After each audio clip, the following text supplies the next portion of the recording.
this video, I'm going to break down all the components of the exhaust system, introduce to you some very useful brands that you're probably going to run into, and explain a few of the important things to look out for when you want to buy new exhaust. The first thing you have to consider when you're looking for a new exhaust is, what is your goal? Is it to make more noise? Is it to make more power? Is it to be able to two-step without blowing things up? Is it to have a high quality sound system? What is your goal? So for each component of your exhaust system, there's going to be different companies that specialize in different components, but for the most part, here is the list. Starting off with Japanese cars, we've got companies like NVIDIA, we've got companies like Borla, AMS, ETS, Magnaflow, HKS, Grimspeed, Tomei. For German cars, we've got companies like CTS, Borla, NVIDIA, MBRP, Remus, AWE, Eurosport, Miltech, and X-Force. Those are going to be the ones to look out for if you have a European car.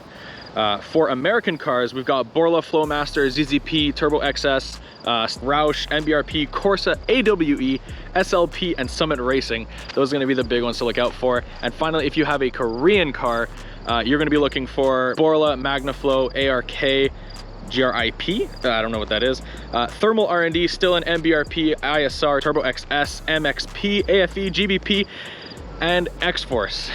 Sorry, that was quite the list, but gotta get it out there. Now that you know about where to look, let's talk about what to look for. Let's talk about manifolds and headers. So the first thing to consider is, what is your car? Is it turbocharged or is it naturally aspirated? This is gonna be a pretty big factor in deciding where you're gonna go. If you have a naturally aspirated car, you're going to be trying to focus on something more centered around exhaust scavenging. Exhaust scavenging is primarily used in low RPM, high load scenarios where the header is basically going to assist in sucking more of the burnt gases out of the combustion chamber, allowing for more fresh oxygen to enter, effectively giving you more power. If you have a turbocharged application like I do, you're going to be wanting something that's more focused around efficiently getting the gases into your turbo without disrupting the flow of your exhaust gas too much. If you have a turbocharged vehicle, you're going to have, for the most part, two options for your manifolds. You're going to have something called a tubular manifold, or you're going to have something called a log manifold. That is currently what I have on this car, and it is mainly used for cars in the 300 to 500-ish horsepower range. Once you start getting up to like 600, 700 horsepower, these are going to fall out of their efficiency range, and you're going to want a tubular manifold. So let me go and show you what that looks like. So as you can see, they have pretty big runners, and this is a cast manifold. Now it's time to move on to the downpipe. For your naturally aspirated car, you're basically going to be wanting to look for something that supports this scavenging technique. If you have more of a turbocharged application, then you're going to want something that efficiently gets the gas away from your turbo as fast as possible and as least restrictive as possible. This is going to dramatically help your spool time and have better peak power. Next, let's talk about catbacks. I'm putting a link in the description that's going to help you find the optimal diameter of exhaust system for your car based off of your car's power and the displacement it has. A general rule of thumb that I found, however, is about 1 inch per 100 horsepower, starting at about 250 or 200.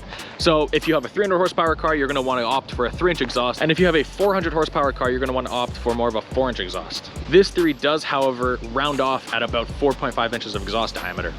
I also want to slip in a quick word about cats in your car. So if you have a naturally aspirated car, removing your cat can add some beneficial aspects in terms of power, and of course, if you want to shoot flames, that is what you have to do.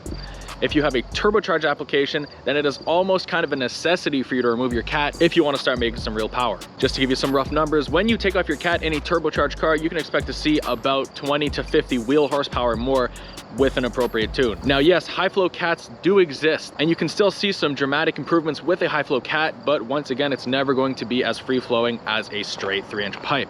So with turbo car, kind of a necessity. With naturally aspirated car, not as important, but still good if you want to shoot flames, and who doesn't? Now, in terms of sound quality, removing your cat in a naturally aspirated car is going to increase the rasp of your car a little bit, so make sure you have a supporting resonator if you choose to do that.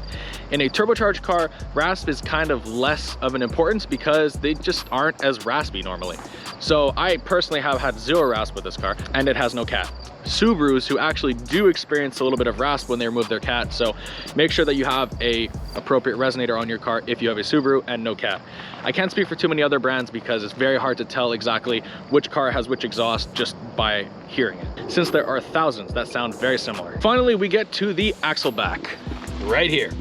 The Axleback is the last piece to the puzzle and holds equal importance. Oftentimes when you're purchasing an exhaust, specifically a catback exhaust, it's going to include the Axleback as part of your kit.